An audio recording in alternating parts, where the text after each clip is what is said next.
नमस्कार, आप देख रहे हैं सत्य सत्य यूट्यूब न्यूज चैनल को लाइक शेयर और सब्सक्राइब करना ना भूलें। साहेबगंज प्रतिनिधि झारखंड लोक सेवा आयोग जेपीएससी की परीक्षा में कथित अनियमितता और भ्रष्टाचार के आरोप को लेकर शुक्रवार को भारतीय जनता पार्टी भाजपा की जिला इकाई ने साहेबगंज में विरोध प्रदर्शन किया।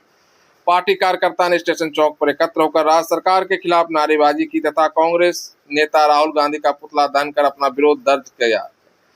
प्रदर्शन के दौरान कार्यकर्ता ने जेपीएससी परीक्षा में प्रक्रिया की निष्पक्ष जांच कराने और भर्ती व्यवस्था में पारदर्शिता सुनिश्चित करने की मांग की। प्रदर्शन का नेतृत्व कर रहे भाजपा नेताओं ने आरोप लगाया कि राज्य की कांग्रेस, झारखंड मुक्ति मोर्चा, जेएमएम गठबंधन सरकार कार्यकाल में भर्ती परीक्षाओं की पारदर्शिता पर लगातार सवाल उठ रहे हैं। उनका कहना था कि जेपीएससी जैसी महत्वपूर्ण परीक्षा में यदि अनियमितताओं के आरोप लगते हैं तो इससे लाखों अभ्यर्थियों का विश्वास प्रभावित होता है और युवाओं के भविष्य पर प्रतिकूल असर पड़ता है। इस मौके पर पूर्व विधायक राजमहल अनंत ओझा ने कहा कि राज्य के प्रतिभाशाली और मेहनती युवाओं के साथ अन्याय हो रहा है। उन्होंने आरोप लगाया कि सरकार के संरक्षण में भर्ती प्रक्रिया में कथित गड़बड़ियां हो रही हैं, जिससे योग्य अभ्यर्थियों को अवसर नहीं मिल पा रहा है। उन्होंने मांग की पूरे मामले की निष्पक्ष एवं पारदर्शी जांच कर दोषियों के विरुद्ध कठोर कार्रवाई की जाए।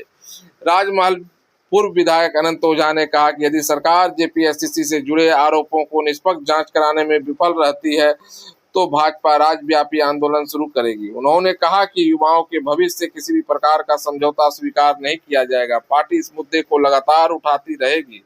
प्रदर्शन के दौरान भाजपा कार्यकर्ताओं ने हाथों में तख्तियां, बैनर लेकर सरकार के खिलाफ नारे लगाए। कार्यकर्ताओं का कहना था कि राज्य की भर्ती प्रक्रियाओं में पारदर्शिता बहाल करने के लिए सरकार को ठोस कदम उठाने चाहिए ताकि अभ्यर्थियों का भरोसा कायम रह सके। उन्होंने मांग की है कि जेपीएससी परीक्षा से जुड़े सभी आरोप को स्वतंत्र एजेंसी से जांच कराई जाए और दोषी पाए जाने वालों पर कानूनी कार्रवाई सुनिश्चित की जाए। वहाँ परीक्षा लीक होता है तो वहाँ कार्रवाई करने के बारे में मुंह में ताला लग जाता है। पंजाब के अंदर घटना घटती है, ताला लग जाता है। राजस्थान के अंदर इनके नेतृत्व की जब सरकार थी उस समय इनके कांग्रेस के मुंह पर ताला लग जाता है।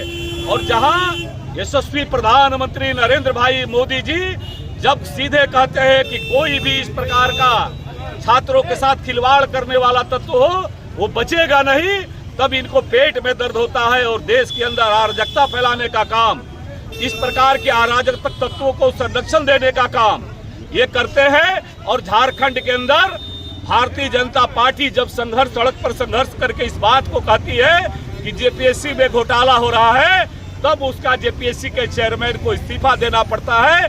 ये कांग्रेसियों का असली चेहरा है। और कांग्रेस के राहुल गांधी जी देश भर में जो अराजकतावादी ताकतें हैं उन अराजक तत्वों के साथ मिलकर के देश को अस्थिर करने का काम जो कांग्रेस की पुरानी आदत रही है, चाहे नक्सल के खिलाफ विषय हो, चाहे इस्लामिक तुष्टीकरण के समय का विषय रहा हो, हर जगह देश के अंदर अराजकतावादी तत्वों का साथ और कांग्रेस पार्टी का हाथ आज उसके साथ खड़ा है। उसी को लेकर के नगर अध्यक्ष विनोद चौधरी जी के नेतृत्व में आज यहाँ पर कांग्रेस का पार्टी का पुतला दहन किया गया और उसमें हम सब लोग शामिल हुए हैं। ये कैसा राज्य है, इन कांग्रेसियों को शर्म भी नहीं आती है। इनको शर्म भी नहीं आती है कि झारखंड के अंदर अभी तक जितनी भी परीक्षाएं हुई सब भ्रष्टाचार का भेंट चढ़ गया।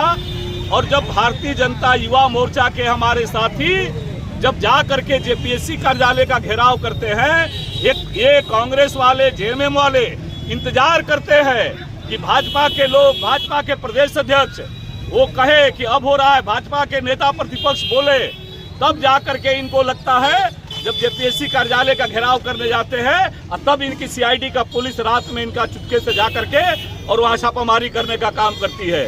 इससे बड़ा देश के इतिहास में और शर्मनाक नहीं हो सकता है। उनके चेयरमैन को इस्तीफा देना पड़ता है। और ये कांग्रेसी बेहाया होकर के देश को अराजकता की ओर ले जाते हैं। जब देश का प्रधानमंत्री कहता है कि कोई भी हो जिसने भी छात्रों के भविष्य के साथ खिलवाड़ किया है वो बचेगा नहीं, लेकिन अराजक तत्वों के हवाले करने का काम, देश को करने का काम ये कांग्रेस पार्टी करती रही है। और इसीलिए ये देश की जनता कांग्रेस के चेहरे को पहचानती है। और इसीलिए अब जो कांग्रेस है वो गिने चुने लोग हैं। झारखंड की जनता से कांग्रेसियों को माफी मांगनी चाहिए कि किस प्रकार झारखंड में छात्रों के भविष्य के साथ ये खिलवाड़ कर रहे हैं। कांग्रेस पार्टी 74 के दिन भूल गई कि इतना बड़ा 74 में आंदोलन, छात्र आंदोलन हुआ था। उस समय यह किसका देन था? इन कांग्रेसियों का देन था।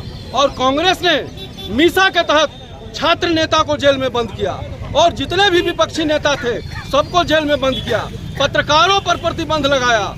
और अभी तो कुछ नहीं है, ये परजीवी हो गए हैं, दूसरे के बल पर ये राजनीति कर रहे हैं। और ये हारते हारते आदरणीय मोदी जी से, भारतीय जनता पार्टी से, एनडीए से हारते हारते यह पार्टियां थक चुकी है।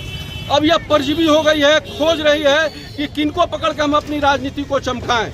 और ये भोले भाले हमारे छात्र नौजवान को गुमराह करने का काम कर रहे हैं। और मैं आपको बताना चाहता हूं, जब मनमोहन सिंह की जी सरकार थी, उस समय मनमोहन सिंह जी के समय 18 बार पेपर लीक हुआ।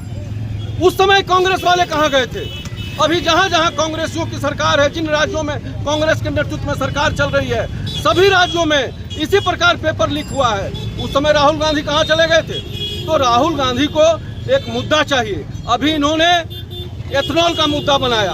एथेनॉल का मुद्दा जब नहीं चला, सरकार जांच करके बता दी कि इससे वाहन को कोई क्षति नहीं है, इंजन को कोई क्षति नहीं है, तो वो मुद्दा इनके हाथ से निकल गया। ये हमेशा किसी न किसी मुद्दे के तलाश में रहते हैं कि हम देश की जनता को गुमराह करें, देश के नौजवानों को गुमराह करें, छात्रों को गुमराह करें और गुमराह करके देश में अराजकता फैलाएं। और राहुल गांधी इसमें विफल हुए हैं। राहुल गांधी के नेतृत्व से यह छात्र संघ का नेतृत्व उनके हाथ से निकल चुका है। अभी आप छात्र के हितैषी थे तो आप चांदनी चौक क्यों नहीं गए? आपको चांदनी चौक पर जाकर के छात्रों की बात रखनी थी, आप चांदनी चौक नहीं गए। आप अलग अपना प्रधानमंत्री का आप आवास को घेर रहे हैं। यह क्या आप अपने आप को तानाशाही दिखा रहे हैं? तो यह निश्चित रूप से अराजकता यह फैलाना चाह रहे हैं। ये विदेशी फंडिंग के द्वारा देश में अराजकता फैलाना चाह रहे हैं। ये चाह रहे हैं कि भारत को हम नेपाल बना दे, भारत को हम बांग्लादेश बना दे। भारत और नेपाल और बांग्लादेश कभी नहीं बनेगा, भारत भारत ही रहेगा। यह राहुल गांधी को समझना चाहिए। इससे उनकी छवि और गिरी है और वह इस देश में अराजकता फैलाने की जगह स्टूडेंट को गुमराह करने का प्रयास नहीं करें। अब वांगचुक अपना अनशन तोड़ दिए, उस पर नाराजगी है। कहते हैं कि अन्ना हजारे की तरह इन्होंने अन्ना हजारे की तरह अपने आप को अलग कर लिया। अरे भाई, कोई भी देश हित में सोचेगा, राष्ट्र हित में सोचेगा तो कांग्रेस को बुरा लगता है।